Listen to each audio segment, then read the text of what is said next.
Welcome, Dr. James Beckett, Sports Card Insights. This is an episode about Mount Rushmore, my take on it, and I've actually broken it up into two episodes because one is for people that are living and another is for people that have passed away, no longer here. The original Mount Rushmore are dead presidents. Be that as it may, the hobby, we're not restricted. This is a mythical, conceptual Mount Rushmore that I've heard talked about. In fact, I was on Card Mentions every other Friday night. Danny Black and John Newman have a call-in show. I was on there. They were talking about Mount Rushmore, and that was fun. I was thinking about taking outtakes from that, except that it went on for an hour and a half, and it just was a great discussion. But I figured I'm going to reorganize my thoughts and give a little more time to some of the people that I think really are worthy. And that was a fun show. I encourage you to do that. So I'm taking some of that from this, but I'd collected my thoughts knowing that they were going to talk about that. And obviously they wanted to put me on Mount Rushmore, but I'm very much alive, so that's not an issue. So I've got 12 deceased guys, and then the next episode I'll do 15 living guys, not all of whom would make Mount Rushmore if it were chiseled today. But again, they're still alive, and some of them have already done great things, and more is expected at some point in time. So the Mount Rushmore concept, number one, they're all dead. Number two, it's the epitome of a small hall. They talk about the small Hall of Fame. It's a very small hall. They're only picking four, so very limiting. Babe Ruth, Ty Cobb, you'd have trouble only doing four in baseball. So it's the epitome of a small hall. You have to also take into account that person's role. If they were a leader or if they had a business partner or something like that. It's like in the Hall of Fame or MVP voting. If you split votes, it's certainly one point in time. And with the deceased guys, I can do that right now. But of the living, I won't. The other thing is I note that I'm actually doing it in alphabetical order. The presidential Mount Rushmore in South Dakota, I don't think is in any order. George Washington's on the left side, and I think Abraham Lincoln's on the right. So it's not in chronological order. It's not in order of importance. I don't think. That's why I'm presenting these in alphabetical order. But first, thanks. Sponsors, Topps Panini, Upper Deck, Heritage Auctions, Huggins & Scott Auctions, Mike Stadium Sports Cards, Burbank Sports Cards, ComC.com, and Beckett Media, Beckett Grading, Beckett Authentication. Okay, here are the deceased guys. Again, not doing it in preeminent order, but just in alphabetical order. But interesting, as we do it in alphabetical order, it turns out the first two names I've already done tributes to are Jefferson, Burdick, and Cy Berger. I've already done tributes for many of these that are deceased, but they are the only two for sure first ballot Mount Rushmore in my mind. I knew Cy Berger. I didn't know Jefferson Burdick. And with Jefferson Burdick, he wasn't the only early pioneer, but as Mookie Chilson mentioned the other night, is that he's like the Charles Darwin, the origin of the species, the classification of all these different types of sets and survival of the fittest and constant gradual evolution. So that's what happens in our hobby. But I note that Cy Berger had Woody Gelman, who was his graphics buddy, that they jointly were responsible in 52, but Cy endured and really had that player connection. So Cy is more known. Same thing with Jefferson Burdick. He had many contributors.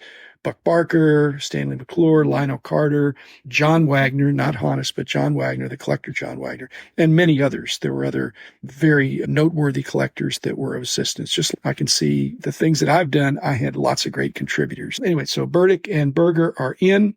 And then number three, actually, I have another one that's a little bit controversial. To me, it's Mickey Mantle. Mickey Mantle, not a collector, but still a force. 28 years after his passing is still iconic. And if you want people to go look at the Mount Rushmore, putting Mickey on there is probably better than Cy Berger and Jefferson Burdick and anybody else you might come up with. And again, he's almost synonymous in the public with collecting, certainly for vintage baseball cards. He's the first thing you come up with.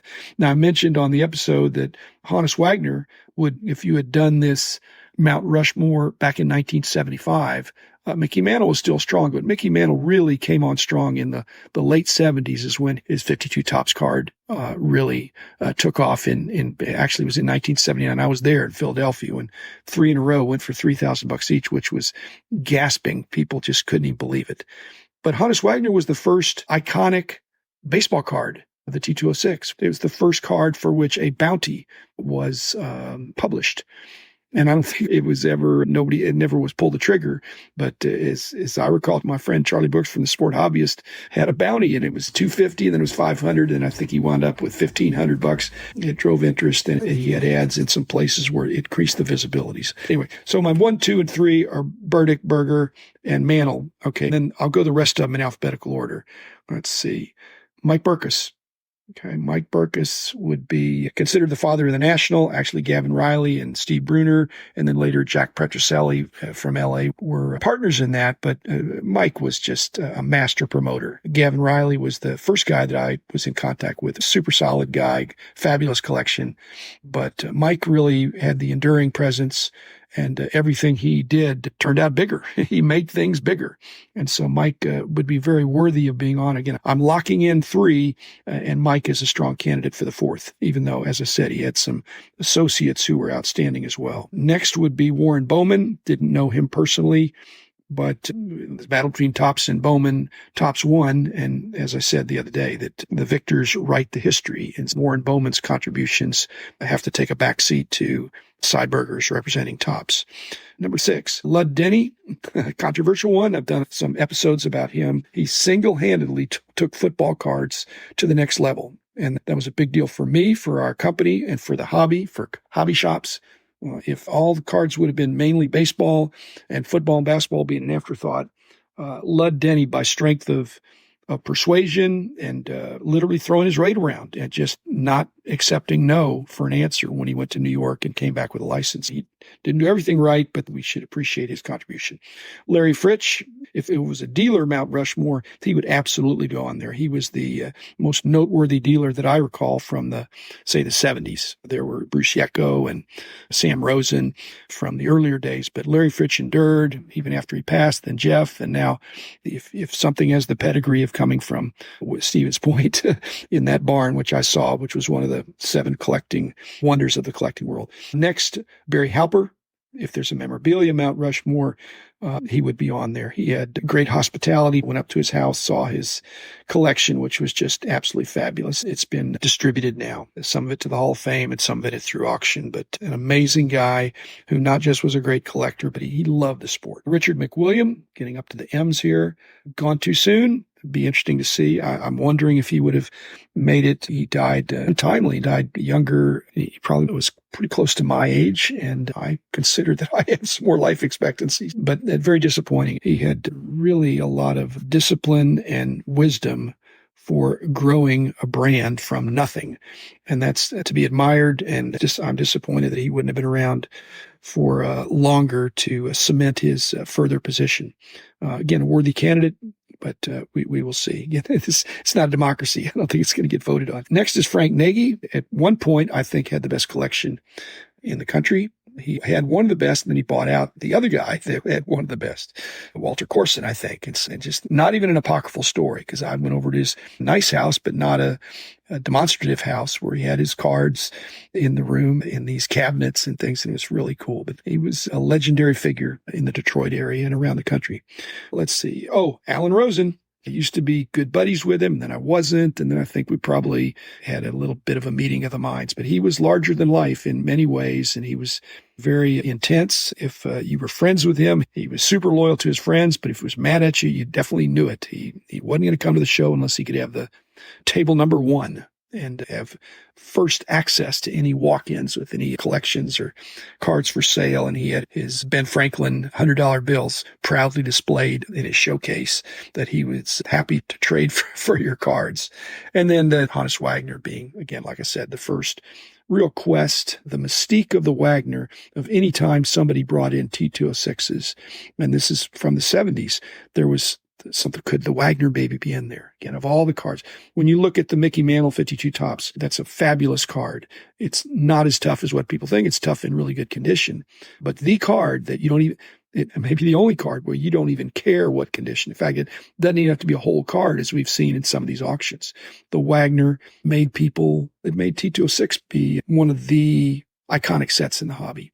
And frankly, and I mentioned this, is that Jefferson Burdick, T206 is not even really a set. It's several sets.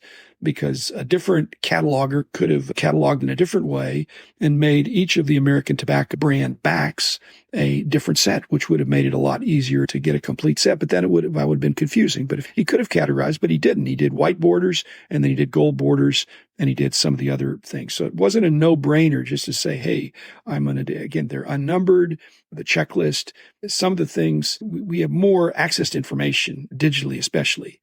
But in those days, you just write letters. You weren't even generally talking long distance on the phone. Even that was prohibitive. Cards didn't cost that much, but collectors, I think, were just as dedicated, and it was a lot more difficult to accumulate a collection, even though it didn't cost as much. You had to really be, as Leighton says, you have to be a treasure hunter. Like I said, a little bit controversial, not as controversial as what I'm going to do in a couple of days with the people that are not deceased. But of the deceased guys, I really could see Burdick, Berger, and Mantle, and then pick one of the others. I don't know who that would be. I don't want to play favorites. Like I said, I've done tributes for almost all of them, and they're all worthy of respect and honor, even though you just don't have to live very long to realize that there are no perfect people out there, especially people that are still alive. In many cases, they have detractors. But hopefully we're doing more good than bad. And I think that every single person there, I think, really made contributions. And if they made a mistake, that it was more outweighed. Every one of the presidents, whether it's Washington or Jefferson or Roosevelt or Lincoln, they're revered now. But back in the day, Lincoln lost so many elections before he got to be the president. And he was there at this pivotal time.